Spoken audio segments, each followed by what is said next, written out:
Hello everyone. आप सभी का हमारे इस YouTube channel Shubham Khadka virtual classroom में स्वागत है। आज हम मैथमेटिक्स की तीन basic definitions set, relation and function के बारे में समझने वाले हैं। सेट यानी कि समुच्चय, रिलेशन यानी कि संबंध और फंक्शन यानी कि फलन।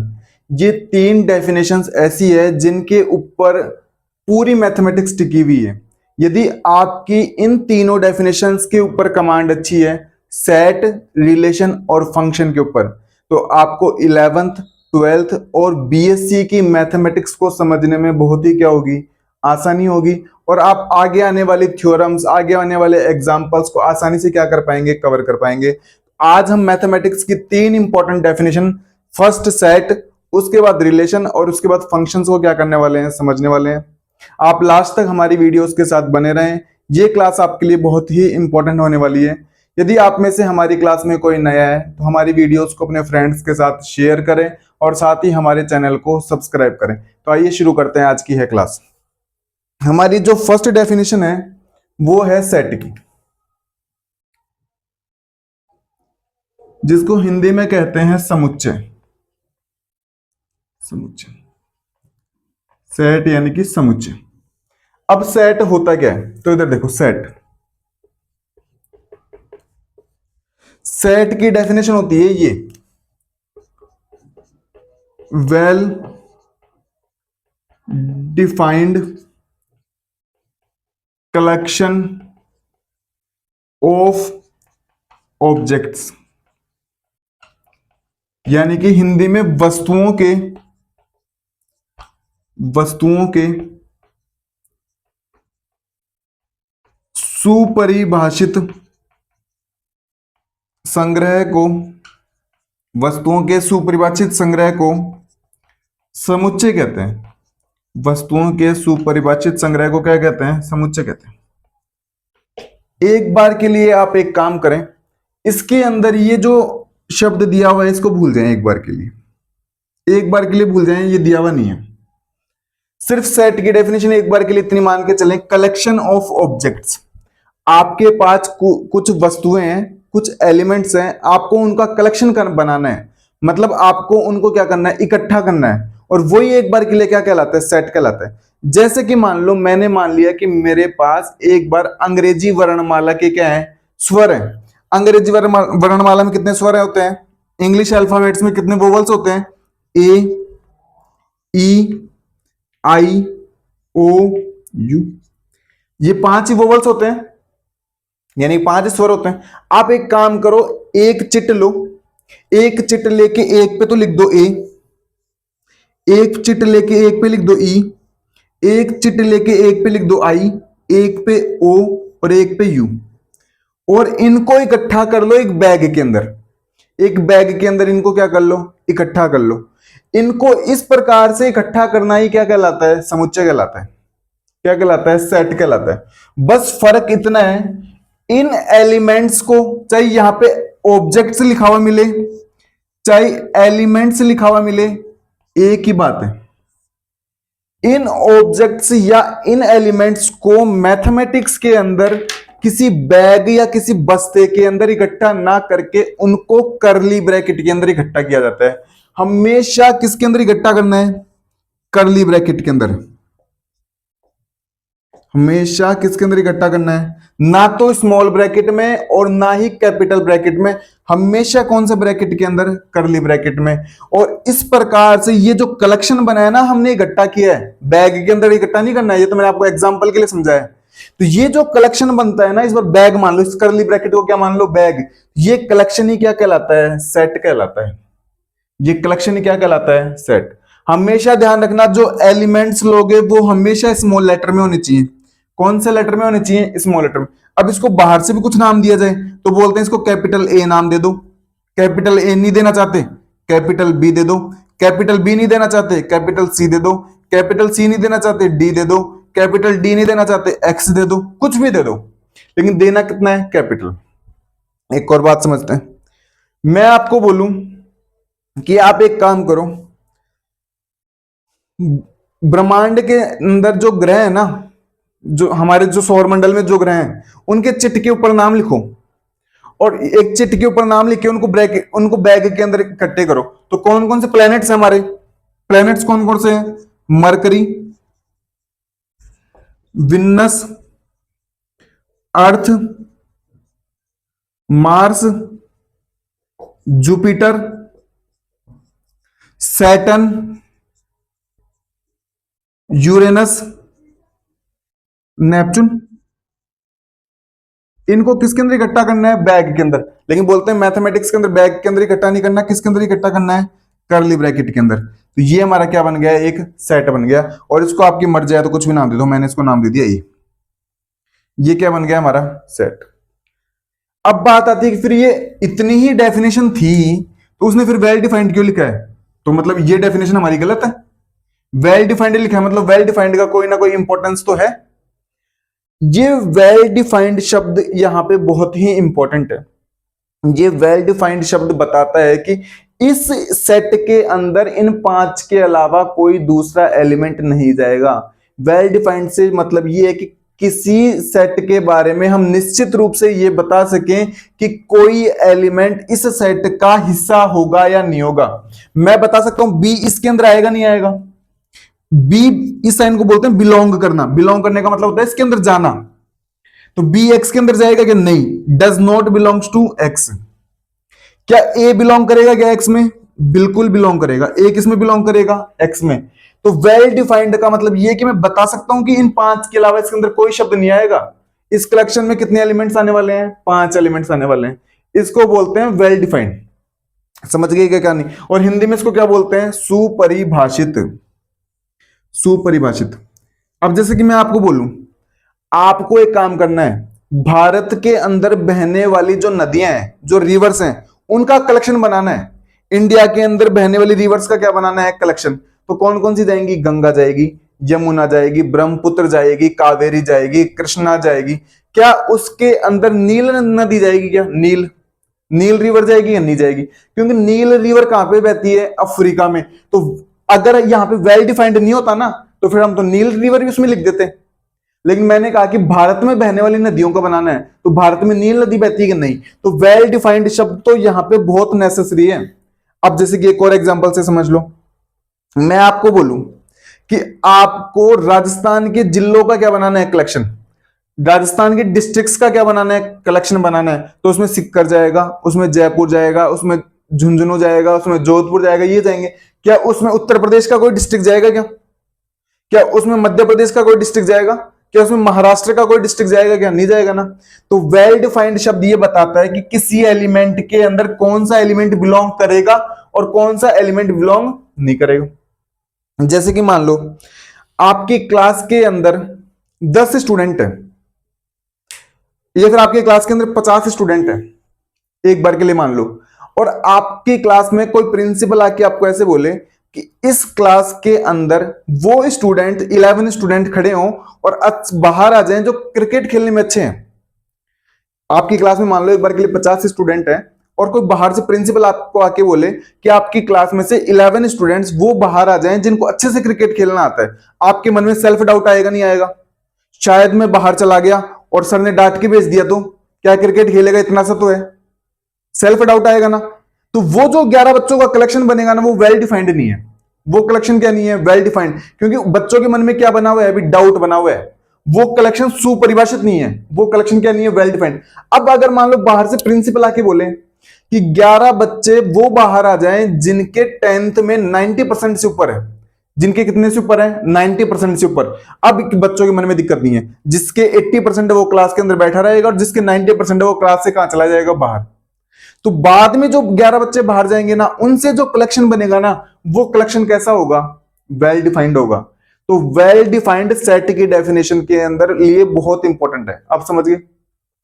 तो सबसे पहली बात तो ये कि सेट का मतलब कुल मिला के कलेक्शन है। हमें कलेक्शन करना है और कलेक्शन यहां पे बैग के अंदर नहीं किया जाता है, किसी टोकरी के अंदर नहीं किया जाता है, हमेशा किसके अंदर किया जाता है? कर्ली ब्रैकेट में। हमेशा किसके अंदर किया जाता है? कर्ली ब्रैकेट के अंदर क्या किया जाता है? कलेक्शन। ये तो हो गई सेट की मोटी मोटी डेफिनेशन। इतनी बात सबको समझ में आती है क्या? अब चलते हैं आगे।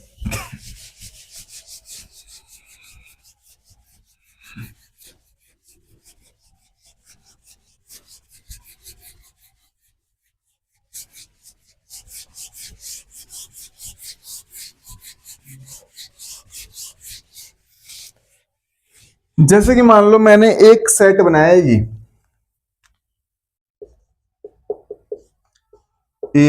AEIOU, मैंने एक सेट ये बनाया। क्या ए इस ए के अंदर है नहीं है? इस साइन को बोलते हैं बिलोंग्स टू का साइन। इस साइन को क्या कहा जाता है? Belongs to. बिलोंग्स टू यानी कि शामिल करना। शामिल करना क्या कहा जाता है इसको? शामिल करना। मतलब ये ए सेट इस ए को क्या करता है? शामिल करता है। E belongs to A, I belongs to A, B belongs to, belong करता है क्या? बी इसमें है क्या? नहीं। तो B does not belongs to A. इस साइन को बोलते हैं does not belong. Does not belongs, शामिल नहीं करता है। यानी कि ये ए सेट इस बी को क्या नहीं करता है? शामिल। तो सेट के बारे में अभी हमने ये देखा कि सेट की डेफिनेशन क्या होती है। सेट एलिमेंट्स का या ऑब्जेक्ट्स का कलेक्शन होता है, और वो भी कैसा कलेक्शन? वेल डिफाइंड कलेक्शन होता है। कैसा कलेक्शन होता है? Well defined. वेल डिफाइंड शब्द से ये मतलब है कि किसी सेट के बारे में या किसी एलिमेंट के बारे में हम निश्चित रूप से ये बता सकें कि वो एलिमेंट उस कलेक्शन का हिस्सा होगा या उस कलेक्शन का हिस्सा नहीं होगा। इतनी बात आती है। फिर हमने ये देखा कि सेट को रिप्रेजेंट करने के कुछ नियम होते हैं। सेट के एलिमेंट्स हमेशा स्मॉल लेटर के अंदर होते हैं, हमेशा कोमा लगाते हुए लिखे जाते हैं। सेट को हमेशा कर्ली ब्रैकेट के अंदर लिखा जाता है। सेट के अंदर एलिमेंट्स की रिपीटिशन नहीं होती है। ऐसा नहीं कि आपने ऐसे 2 बार लिख दिया AEIOU, ऐसा नहीं। सेट के अंदर एलिमेंट कितनी बार जाता है? एक बार। उसको बाहर से रिप्रेजेंट कितने से किया जाता है? हमेशा कैपिटल लेटर से। हमेशा कितने से रिप्रेजेंट किया जाता है? Capital letters. तो ये तो डेफिनेशन हो गई सेट की। इतनी बात सबको क्लियर है? अब चलते हैं आगे। हालांकि सेट रिलेशन फंक्शन आपके पढ़े हुए हैं, परंतु फिर भी बीएससी में हमें इन चीजों की जरूरत पड़ती है, इसलिए मैंने एक स्पेशल क्लास इनके लिए बनाई है, सेट रिलेशन और फंक्शन पे। बच्चों की इन पे कमांड अच्छी रहती नहीं है, और फिर बाद में बीच बीच में जब मैथमेटिक्स पढ़ते हैं बीएससी के, तो यहाँ पे शब्द काम में आते हैं, तो इसलिए मैंने इन पे एक अलग से क्लास बनाई है ना। अब बात आती है सबसेट क्या होता है। सबसेट यानी कि उप समुच्चय।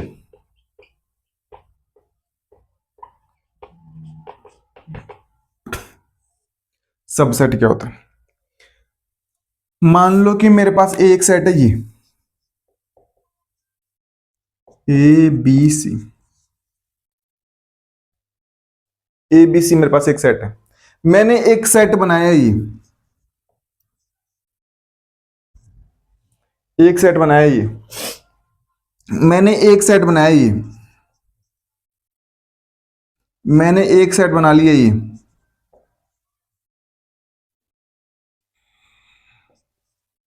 मैंने एक सेट बनाया, ये मैंने एक सेट बनाया, ये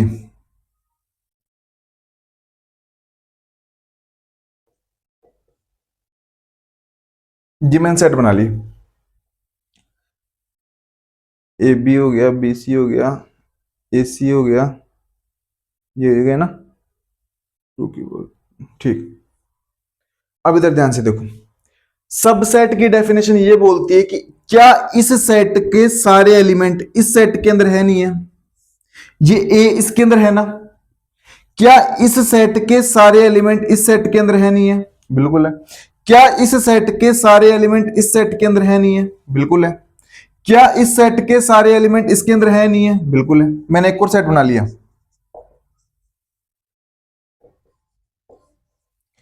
क्या इस सेट के सारे एलिमेंट इसके अंदर है क्या?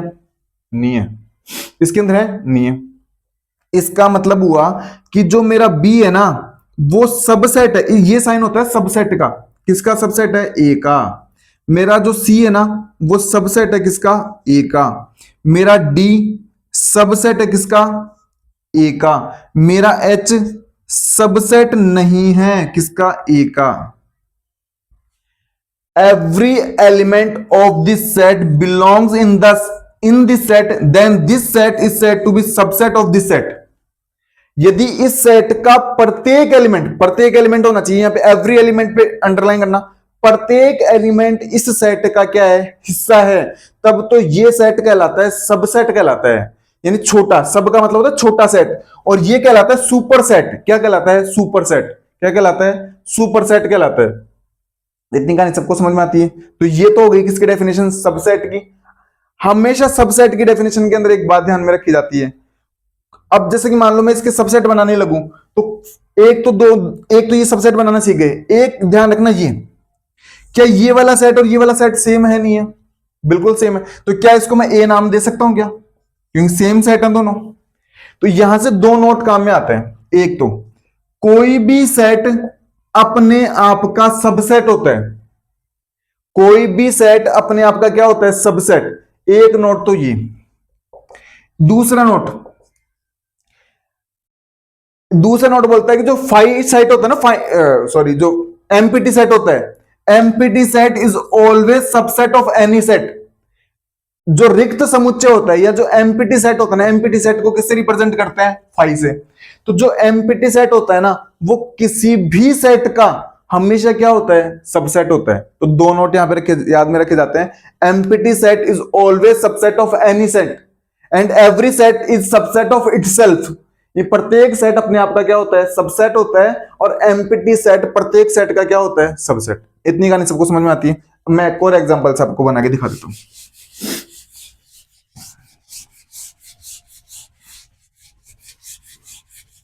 मान लो मेरे पास एक कलेक्शन है 5 तक नेचुरल नंबर्स का।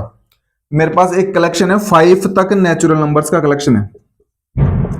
5 तक नेचुरल नंबर्स का मेरे पास एक कलेक्शन है।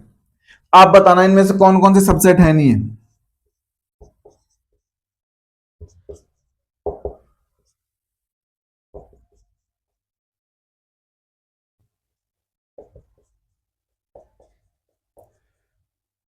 क्या बी सबसेट है क्या?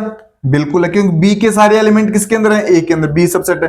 क्या सी सबसेट है क्या? 6 है क्या इसके अंदर? तो ये सबसेट नहीं होगा। क्या ये सबसेट है क्या? ये बिल्कुल क्या है? सबसेट है। तो आपको एक डेफिनेशन तो समझ में आ गई सेट की। एक डेफिनेशन समझ में आ गई किसकी? सबसेट। एक डेफिनेशन आपको सेट की समझ में आ गई और एक किसकी समझ में आ गई आपको? सबसेट की। इतनी कहानी सबको समझ में आती है। अब चलते हैं आगे। पहली बात तो हम यहां पे सेट, रिलेशन और फंक्शन के बारे में उतना ही पढ़ेंगे जितने से आपकी मोटी मोटी समझ क्या हो जाए, तैयार हो जाए।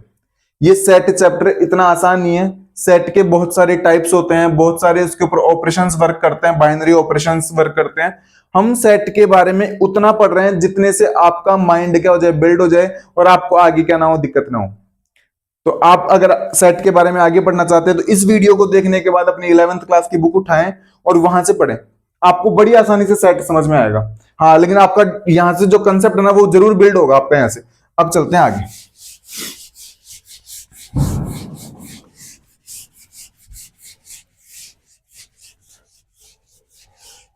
अगली डेफिनेशन आती है ये, कार्टेशियन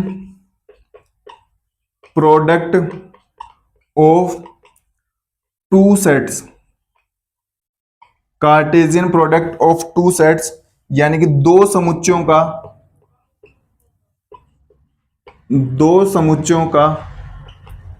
कार्तीय गुणनफल। दो समुच्चयों का कार्तीय गुणनफल। दो समुच्चयों का कार्तीय गुणनफल। अब देखो ये क्या बोलती है? ये बोलती है कि आपके पास दो सेट लो, एक सेट ले लो ये और एक सेट ले लो ये। कोई भी दो सेट ले सकते हो, हमने ये दो सेट ले लिए। बुक वाला कहना चाहता है कि आपने दो सेट ले लिए, बहुत अच्छी बात है। इनका कार्टेशियन प्रोडक्ट करो। इनका क्या करो?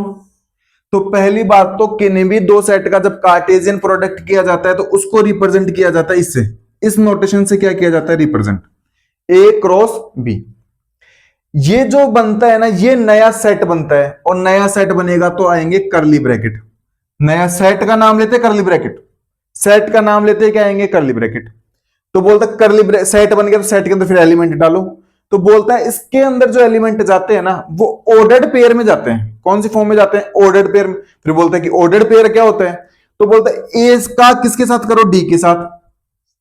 हमेशा ऑर्डर्ड पेयर को हमेशा स्मॉल ब्रैकेट में लिखा जाता है। ऑर्डर्ड पेयर,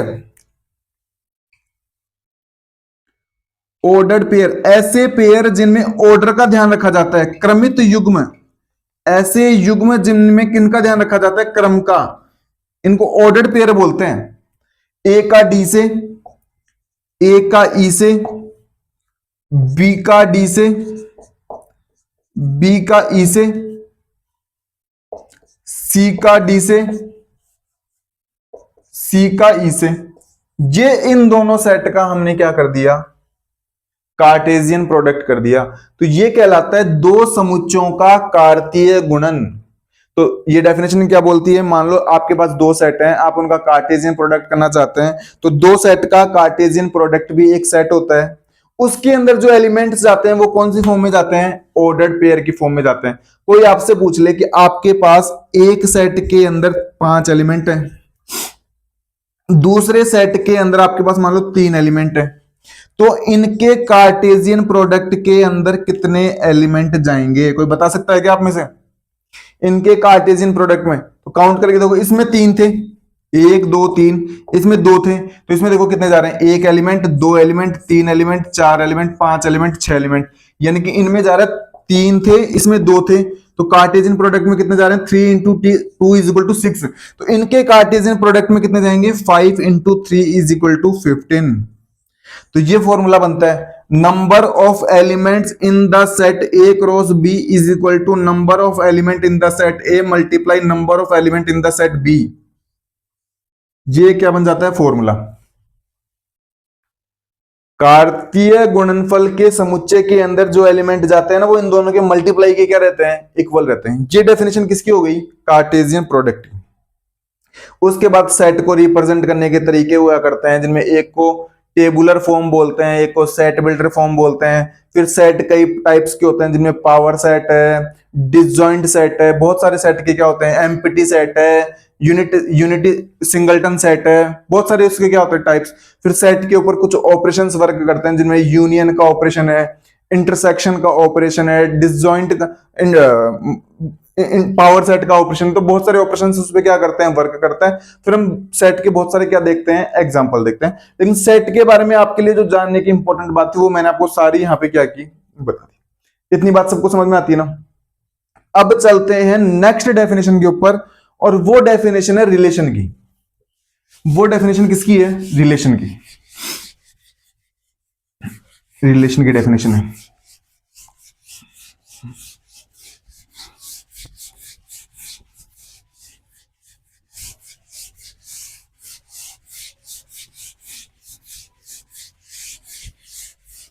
रिलेशन, और रिलेशन को हिंदी में बोलते हैं संबंध।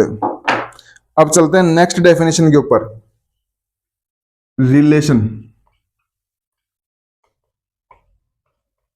संबंध।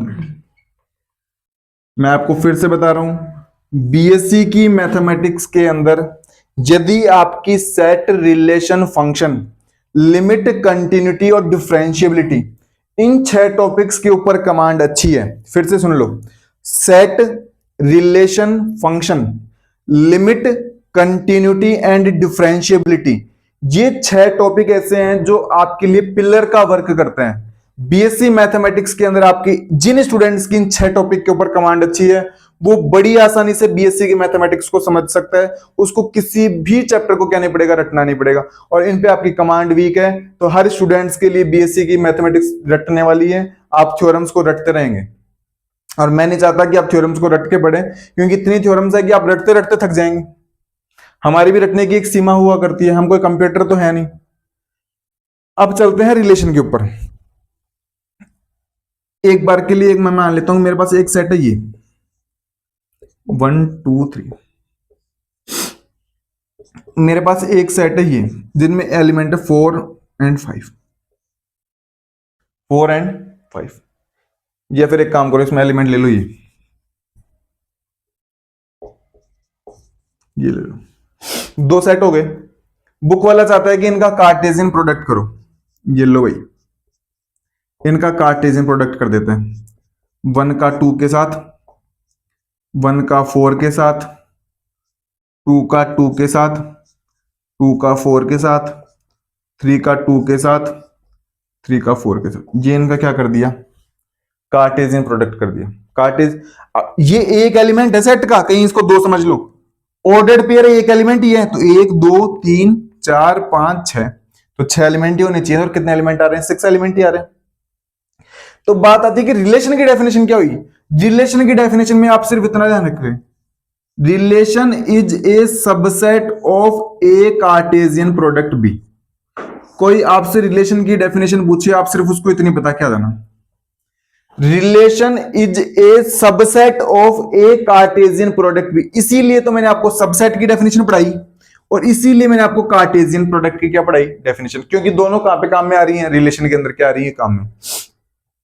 तो रिलेशन की सिंपल सी डेफिनेशन है, कोई आपको बोले कि रिलेशन क्या होता है, तो रिलेशन दो समुच्चयों के कार्टेशियन प्रोडक्ट का सबसेट होता है। Relation is a subset of A cartesian product B. Relation is a subset of A cartesian product B. मुझे एक बार इसका कोई एक सबसेट बना के दिखाओ, मैं बनाता हूं।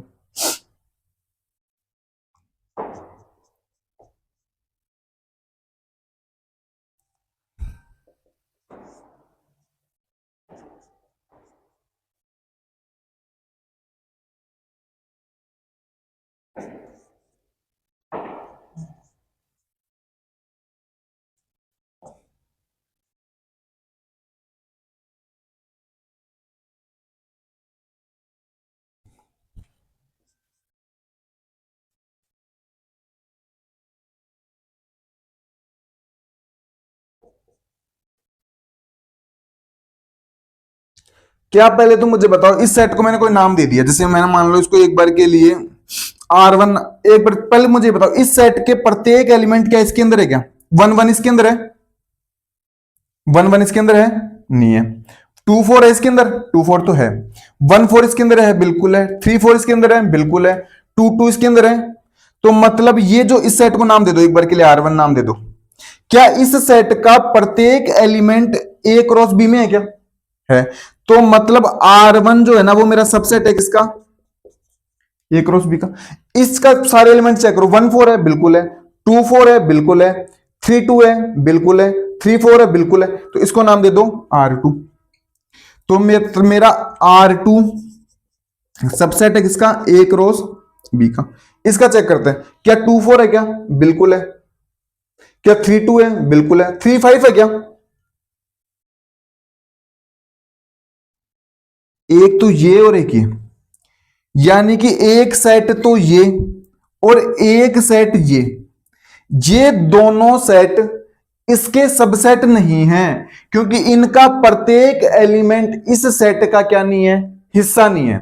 इसका प्रत्येक एलिमेंट इस सेट का क्या नहीं है? हिस्सा नहीं है। मतलब ये दोनों क्या नहीं है? सबसेट नहीं है। ये दोनों सबसेट नहीं है, मतलब ये दोनों रिलेशन भी नहीं है। ये दोनों क्या नहीं है? रिलेशन। और ये दोनों रिलेशन है, तो इसको मैंने R1 रिलेशन बोल दिया, उसको क्या बोल दिया? R2 रिलेशन बोल दिया। इतनी कहानी समझ में आती है क्यों? तो रिलेशन के बारे में आपको सिर्फ इतना ही ध्यान रखना है, रिलेशन जो होता है ना, किन्हीं भी दो सेट के कार्टेशियन प्रोडक्ट का एक सबसेट हुआ करता है। Relation is a subset of cartesian product of two set. तो आप सिर्फ रिलेशन की इतनी डेफिनेशन किसी को बता के आ जाना, आपकी डेफिनेशन 100% क्या है। फिर रिलेशन के अंदर हम कई चीजें देखते हैं। रिलेशन के अंदर फिर हम देखते हैं कि रिलेशन का डोमेन क्या होता है, रिलेशन की रेंज क्या होती है।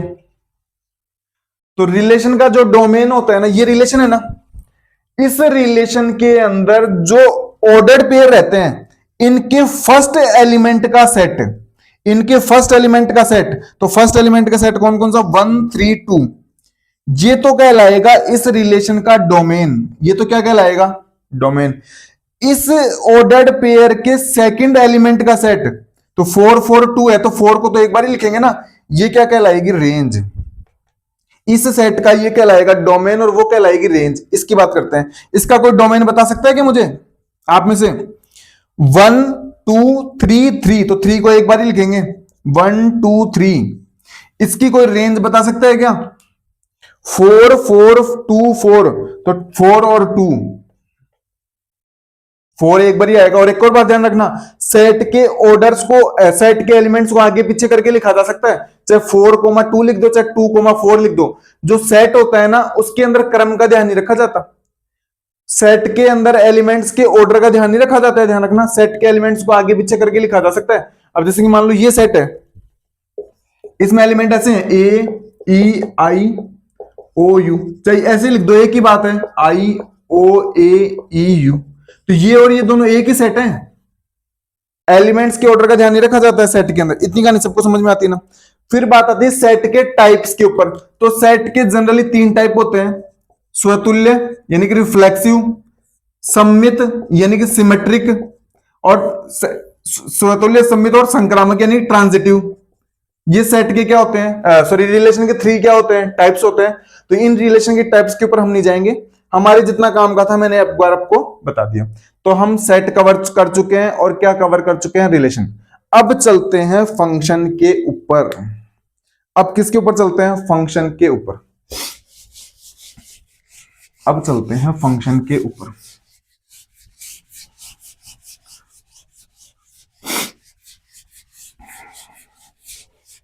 अब तीसरी डेफिनेशन आती है फंक्शन की,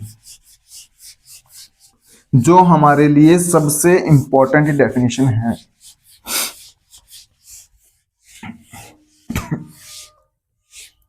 फंक्शन,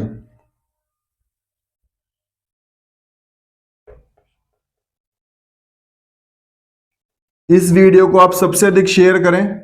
ये video 11th 12th BSc MSc और साथ ही कंपटीशन की तैयारी कर रहे प्रत्येक स्टूडेंट के लिए बहुत ही इंपॉर्टेंट होने वाली है, क्योंकि स्टूडेंट्स की मैं देखता हूं कि बेसिक डेफिनेशंस पे कमांड नहीं है, और फिर वो बोलते हैं कि हमें थ्योरम समझ में नहीं आती। तो थ्योरम आएगी कैसे जब आपकी बेसिक पे कमांड अच्छी नहीं है।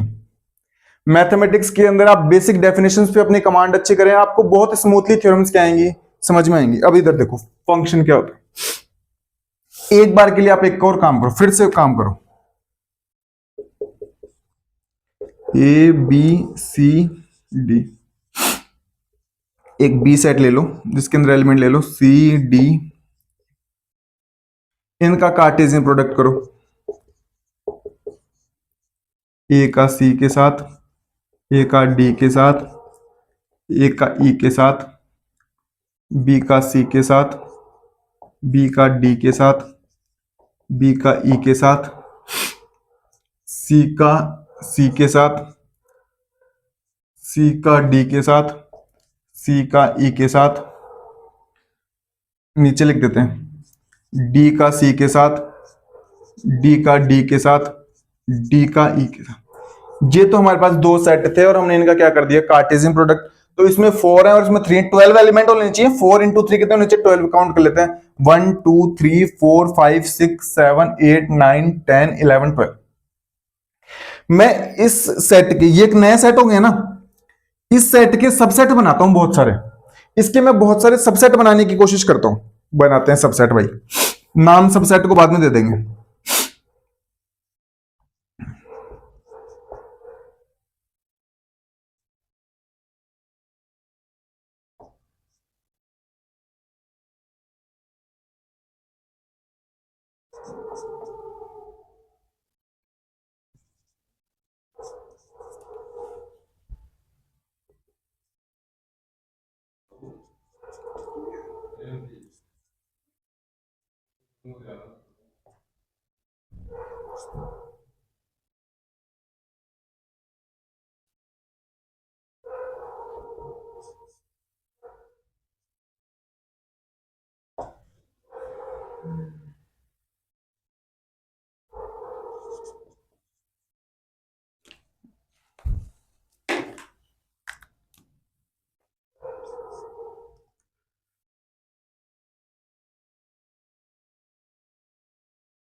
चेक करते हैं कि पहली बात तो चेक करते हैं कि ये सारे सबसेट है नहीं है।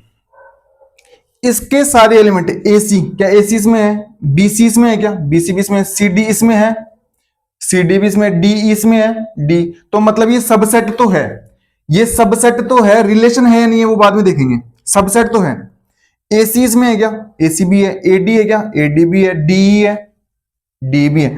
तीनों एलिमेंट है, मतलब ये सबसेट तो है, इसका सबसेट तो है। बीडी है क्या? बीडी है। डीई है, डी भी है, मतलब ये भी सबसेट तो है। एसी है क्या? एसी है। बीसी है, बीसी भी है। सीसी है, सीसी भी है। डीई है, डीई भी है, मतलब ये भी सबसेट तो है। एई है क्या? एई है। एडी है क्या? एडी, एडी भी है, मतलब ये भी सबसेट तो है। इस पे चलते हैं। एसी है क्या? एसी है। बीडी है क्या? बीडी भी है। क्या एएफ है क्या? एएफ, एएफ नहीं है। एएफ नहीं है तो मतलब ये सबसेट नहीं है, ये सबसेट नहीं है। आगे चलते हैं। बीडी है क्या? बीडी है। ई है क्या किसी में? ई नहीं है, मतलब ये भी सबसेट नहीं है। इस पे चलते हैं। एडी है, एडी है। बीडी है क्या? बीडी है। सीई है, सीई भी है। सीई फिर से है क्या? सी दो बार तो एलिमेंट आता ही नहीं है, इसको चेंज करो, इसको सी डी कर दो। क्या सी डी है क्या? सी डी भी है, मतलब ये सबसेट है। तो कौन सा सबसेट है, इसका सबसेट है या नहीं, ये कहानी समझ में आती है। पहली बात तो सबसेट की डेफिनेशन बोलती है कि प्रत्येक एलिमेंट, इस सेट का प्रत्येक एलिमेंट ऊपर वाले में अगर है तब तो वो सबसेट बनेगा, अदरवाइज वो सबसेट नहीं बनेगा। तो मैंने बता दिया कि कौन सा सबसेट है या फिर नहीं है। अब मैं चेक करना चाहता हूं कि ये जो सेट बना है ना, ये मेरा रिलेशन है नहीं है। तो रिलेशन की डेफिनेशन बोलती है कि जो रिलेशन होता है ना, वो इसका क्या होता है? सबसेट होता है।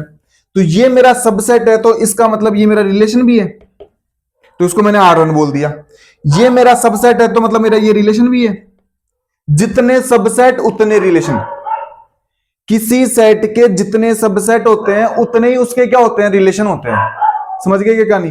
किसी सेट के जितने सबसेट होंगे ना, उतने ही उसके क्या होंगे? रिलेशन होंगे। ये सबसेट है तो मतलब ये भी रिलेशन बनेगा, इसको मैंने R3 बोल दिया। ये सबसेट है तो ये भी रिलेशन बनेगा, इसको R4 बोल दिया। ये सबसेट है, इसको मैंने रिलेशन बनेगा, इसको R5 बोल दिया। ये सबसेट ही नहीं है तो ये रिलेशन भी नहीं होगा, ये रिलेशन भी नहीं होगा। ये सबसेट ही नहीं है, मतलब ये भी रिलेशन नहीं होगा। ये सबसेट है क्या? ये सबसेट है, तो इसको मैंने R6 बोल दिया। क्या बोल दिया? R6, एक बार के लिए। तो सबसेट क्या होता है और रिलेशन क्या होता है, इतनी कहानी सबको क्लियर है। अब बात आती है कि फंक्शन क्या होता है, फंक्शन क्या होता है। अब बात आती है कि फंक्शन क्या होता है। अब बात आती है फंक्शन की। तो फंक्शन पे आपको मैं एक लाइन लिख रहा हूं, आप सिर्फ वो याद रखना, every element of the set A have unique image in the set B, in the set B. आप बस इस डेफिनेशन को याद रखना, इसका मतलब क्या है वो तो मैं आपको भी समझा रहा हूं, आप सिर्फ ये डेफिनेशन याद रखना। Every element of the set A have unique image in the set B. इन रिलेशंस के अंदर ही, इन 6 रिलेशंस के अंदर ही कुछ बनने वाले हैं फंक्शन, और कुछ क्या नहीं बनेंगे? फंक्शन नहीं बनेंगे। तो पहली बात तो ये याद रखो कि जो सेट होते हैं ना, वही आगे जाके क्या बनते हैं? रिलेशन। और जो रिलेशन होते हैं ना, उन्हीं में से कुछ रिलेशन क्या बनते हैं? फंक्शन बनते हैं। तो फिर से देख लो, ये हमारे पास सारे सेट थे ना, इन कितने थे? 8 थे। इन 8 में से 6 तो बन गए रिलेशन, 2 क्या नहीं बने? रिलेशन। इतनी कहानी समझ में आती है। तो रिलेशन तो पहली बात तो समझ में आ गया। इन 6 रिलेशंस में से कुछ बनेंगे फंक्शन और कुछ रह जाएंगे सिर्फ रिलेशन। अब बात आती है कि कौन से रिलेशन फंक्शन बनेंगे, और ये हमें इस लाइन से पता चलेगा।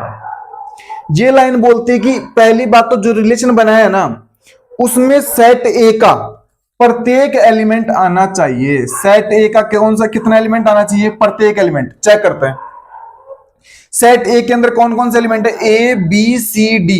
क्या पहले ए आ रहा है क्या इसके अंदर? ए आ रहा है। बी आ रहा है क्या? बी भी आ रहा है। सी आ रहा है क्या? सी आ रहा है। डी आ रहा है क्या?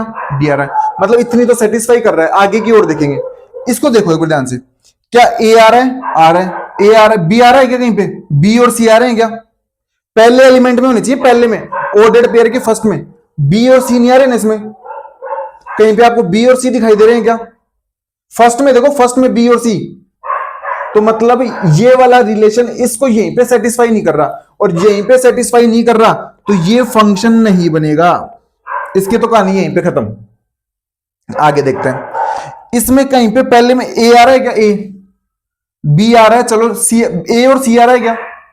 तो every element of the set ए नहीं आ रहा, every element of the set ए नहीं आ रहा ना, every element of the set नहीं आ रहा, मतलब ये भी फंक्शन नहीं बनेगा, ये भी फंक्शन नहीं बनेगा। इसको चेक करते हैं, इसमें ए आ रहा है, आ रहा है, बी आ रहा है क्या? बी आ रहा है, सी आ रहा है, सी आ रहा है, डी आ रहा है क्या?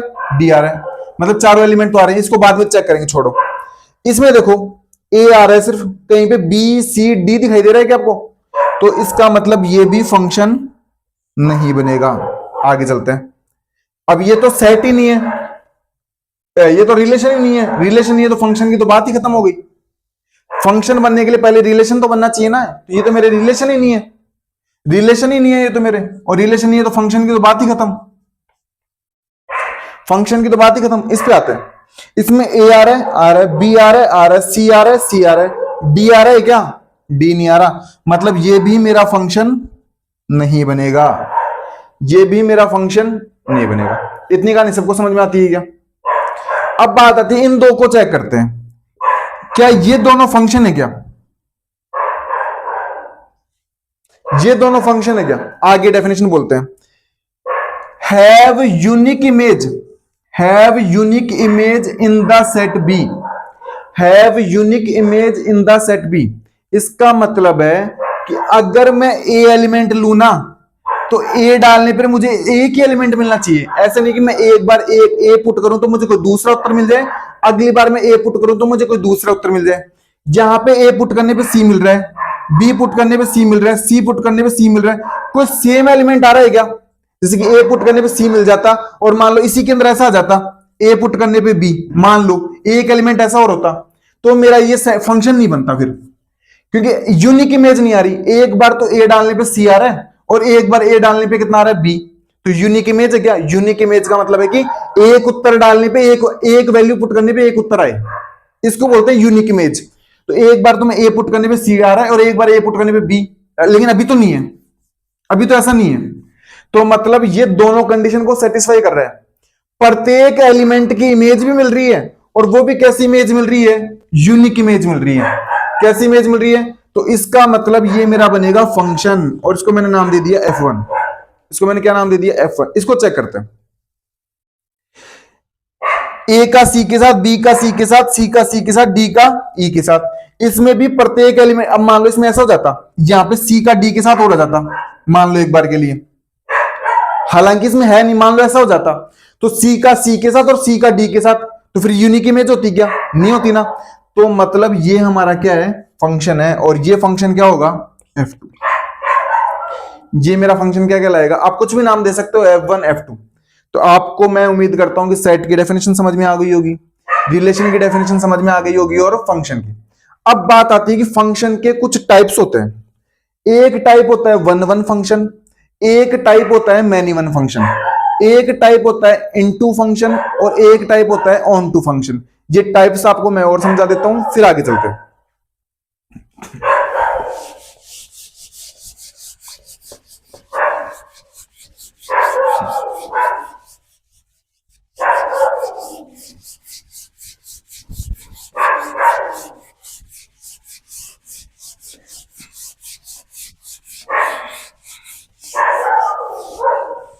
एक तो बाहर से आवाजें ज्यादा आ रही है थोड़ी बहुत, है ना, तो आप इसको फोकस करें एक बार, है ना, थोड़ी बाहर से आवाज ज्यादा आ रही है, एक बार। One one, many one, into, onto, into onto, इसको बोलते हैं एक की, इसको बोलते हैं बहु एक की, इसको बोलते हैं अंतरछेपी, अंतरछेपी, और इसको बोलते हैं आच्छादक। इसको बोलते हैं आच्छादक। जब हम फंक्शन पढ़ते हैं ना, तो फंक्शन पढ़ते समय हालांकि हमेशा जितने कभी भी सेट होता है ना, उसको करली ब्रैकेट के अंदर ही रिप्रेजेंट किया जाता है और करली ब्रैकेट के अंदर ही दिखाया जाता है। परंतु फंक्शन को समझने के लिए हम क्या करते हैं, किसी भी सेट को है ना करली ब्रैकेट के अंदर ना दिखा के इस प्रकार से दिखा देते हैं। अभी हमने दो सेट लिए थे, एक के अंदर तो कौन कौन से एलिमेंट थे, ए बी सी डी, ये एलिमेंट थे, और दूसरे के अंदर कौन से थे, सी डी ई, ये एलिमेंट थे। तो इसको मैंने बोल दिया ए सेट और इसको मैंने बोल दिया बी। ऐसे मैं और बना लेता हूं एक बार के लिए। मैं आपको समझाऊंगा कि फंक्शन क्या होते हैं, वन वन फंक्शन क्या होता है, A B C D, C D E, ये सेट ही है। हमेशा सेट को करली ब्रैकेट के अंदर ही रिप्रेजेंट किया जाता है। बस फंक्शन को समझाने के लिए सेट को इस प्रकार से बना दिया जाता है। आप ऐसे मत समझना ये क्या आ गया, ये एक प्रकार का सेट ही है, बस फंक्शन पढ़ते समय उसको रिप्रेजेंट कर दिया ऐसे गोली के अंदर बना के। बाकी सेट को हमेशा करली ब्रैकेट के अंदर रिप्रेजेंट किया जाता है। कहीं से कंफ्यूज जाओ कि ये क्या आ गया, A B C D, C D E, A B, A B C D, C D E,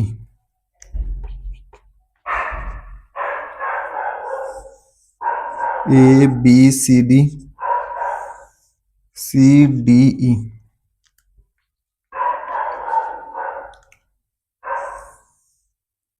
A B C D, C D E. जब हम अभी ऑर्डर्ड पेयर बना रहे थे ना, आपने देखा कि रिलेशन के अंदर हम क्या बनाते हैं, ऑर्डर्ड पेयर। यहां पे ऑर्डर्ड पेयर बनाने के लिए हम क्या करते हैं, एरो के साइन से क्या कर देते हैं, रिप्रेजेंट, कि मतलब ए ऑर्डर्ड पेयर किसके साथ बना रहा है, सी के साथ। तो फंक्शन के अंदर जब ऑर्डर्ड पेयर बनाए जाते हैं ना, तो उनको रिप्रेजेंट करने के लिए हम किससे रिप्रेजेंट करते हैं, इस प्रकार से इनको क्या कर देते हैं, मैच कर देते हैं। तो इसका मतलब यही है कि ए ऑर्डर्ड पेयर किसके साथ बना रहा है, सी के साथ बना रहा है। समझ गए क्या, यानी कि बी ऑर्डर्ड पेयर किसके साथ बना रहा है, डी के साथ। इसका मतलब ये है, समझ गए कहानी, तो कंफ्यूज नहीं होना है।